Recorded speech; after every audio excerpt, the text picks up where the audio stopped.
kenapa kita harus pakai bahasa yang santai aja, yang sederhana. Itu juga bikin kita ada di level yang sama.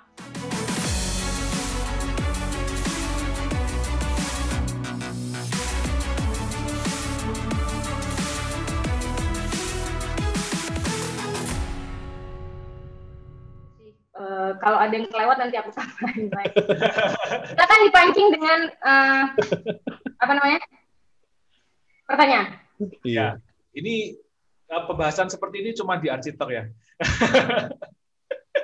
Balancing-nya susah loh Bu ini. Apa? Balancing-nya susah loh. Karena satu sisi salah satu tips dan trik buat bikin orang ngerasa kita tuh expert pakai vocabulary aneh-aneh ya nggak sih? Tapi waktu kamu bilang ini harus pakai bahasa sehari-hari yang mereka mengerti. Jadi entry point-nya tuh gimana gitu? Cara kita masuknya gimana buat bahasanya memang sesederhana mungkin, tapi tetap membuat mereka memiliki kesan bahwa oh aku udah ketemu orang yang tepat, aku ketemu orang yang memang expert untuk ngedesain rumahku gitu. Karena kenapa pakai bahasa yang sebenarnya ada satu lagi potensi kenapa kita harus pakai bahasa yang santai aja, yang sederhana. Itu juga bikin kita ada di level yang sama si klien kita dalam hal membicarakan soal desain.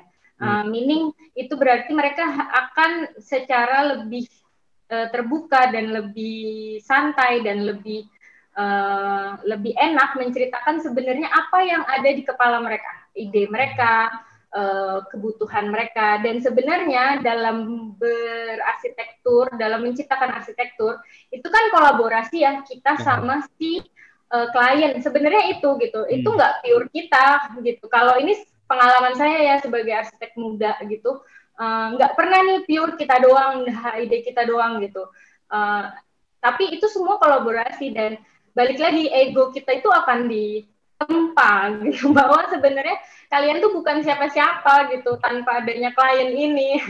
agak kontroversial ya.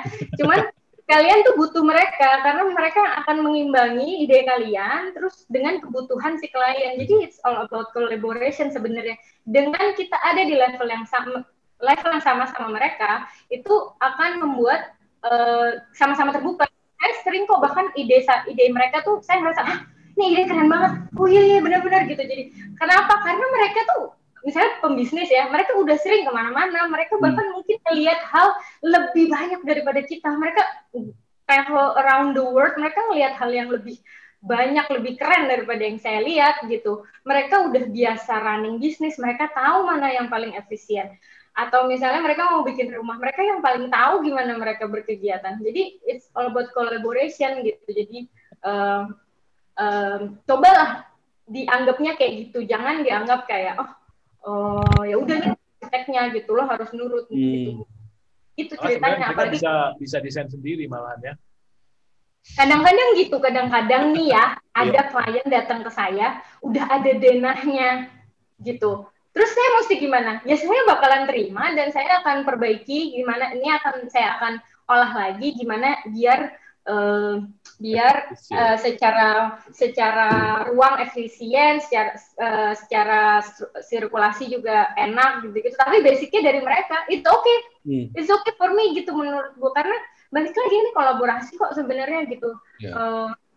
Dan itu pun karya kita gitu. Jadi jangan jadi seseorang yang hanya melihat diri kita aja gitu, menurut aku sih.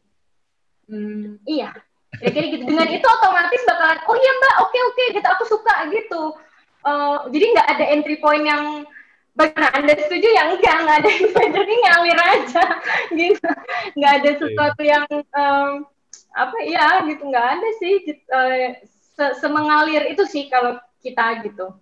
Apalagi waktu pertama kali itu gitu.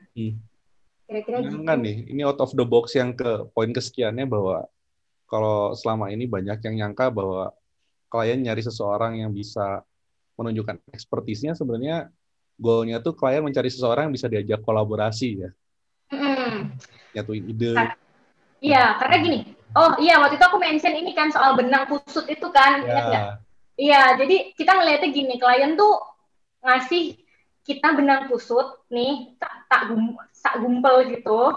Nah, kita harus kayak tarik pelan-pelan, dirapiin gulungannya, benangnya dirapiin gitu, dikeluarin lah dari si gumpulannya itu. Itu tugas kita, basically. Menurut saya ya. Maksudnya ini yang saya lakukan gitu. Jadi jangan tambah kita uel-uel lagi pakai ide-ide kita yang aneh-aneh yang ternyata nggak sesuai sama yang dia inginkan gitu. Ide kalian bagus. Oh, back again, kita sebagai arsitek kan harus kreatif ya. Ide kalian bagus, tapi apakah tepat? Belum tentu gitu. Jadi harus tahu tipe-tipenya, harus tahu ide untuk proyek tertentu ide apa yang harus saya masukin gitu. Jadi harus balance gitu. Saya nggak ngomong oh udah ikutin klien ya, enggak, malah jangan ngikutin klien karena klien tuh basically juga bingung gitu. Anggaplah dia pengen bikin A sampai Z gitu briefnya, terus mood boardnya 50 biji nggak nyambung semua, ya enggak dong. Nah makanya ya kan nggak nyambung semua tuh mood board dari Pinterest itu tuh gitu kan. Nah jadi kalian sebagai arsitek tuh harus bisa memilah si benang-benang itu tuh biar jadi rapi. Itu sih analoginya ya. Ya.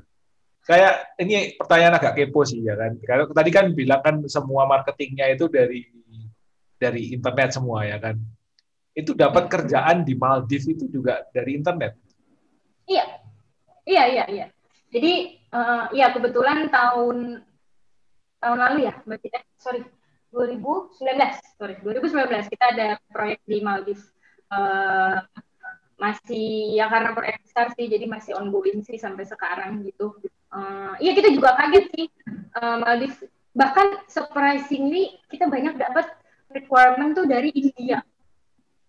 Dari India. Terus dari basically banyak dari orang luar yang mau berbisnis di Indonesia. Jadi mereka sebenarnya masih di luar, apalagi waktu masa corona gini ya, karena mereka nggak bisa ke Bali. Jadi mereka masih di luar sebenarnya, terus mereka tetap mau ongoing sama projectnya, jadi di Bali. Jadi mereka tetap di luar sana. Gitu sih, jadi banyak gimana cara. Oh dong itu berarti. Benar kan? The power of SEO. Ngetik arsitek Bali keluar pertama langsung Arkana. Iya. Kira-kira kayak gitu. Kenapa ya? Ya karena mungkin ini sih kalau Maldives tuh karena ya sama-sama tropical destination kan. Jadi masuklah sama kita gitu dengan tropical. Kita juga sempat ngerjain proyek serupa kayak gitu yang resort di private island gitu di Sabah, Malaysia juga. Jadi mungkin karena kita udah punya beberapa proyek sebelumnya kayak gitu. Kira-kira gitu sih. Tapi orangnya waktu ngontek itu langsung bilang kan pertama pasti ngontek kan nggak langsung bilang proyeknya di mana gitu kan. Saya bilang saya pasti mau bilang mereka. Bilang. Terus jadi gini, untuk proses dari calon klien masuk sampai ke desain ide itu selalu lewat Sam kan. Jadi bagaimananya itu sebenarnya saya nggak bisa jawab karena itu si Sam yang ngatur semuanya. Cuman basically ya kita bukan tipe yang treat calon klien gitulah, bukan tipe yang apa ya. Ya kita profesional aja gitu. Kita ketemu meeting membicarakan proyeknya kira-kira kayak gimana, kita komunikasi mereka secara profesional respon apapun data yang kita butuh atau apapun yang mereka mau kasih. Jadi kita nggak pernah approach klien terus entertain mereka lah gitu, ngajak ketemu, ngajak jalan-jalan, jadi temen gitu tuh nggak kayak gitu. Jadi ya karena klien kita datang dari somewhere yang kita juga nggak tahu nih, internet. Jadi memang secara relationship kayak gitu di awal. Nanti waktu kita ketemu, setelah itu baru lebih ke pendekatan secara pribadi ya, gitu kira-kira. If you love this video and brought value to you, please share, like, subscribe to the channel, and tag your friends and leave a comment. And my name is Ronaldo from 2G Studio, and I'll see you on the other video.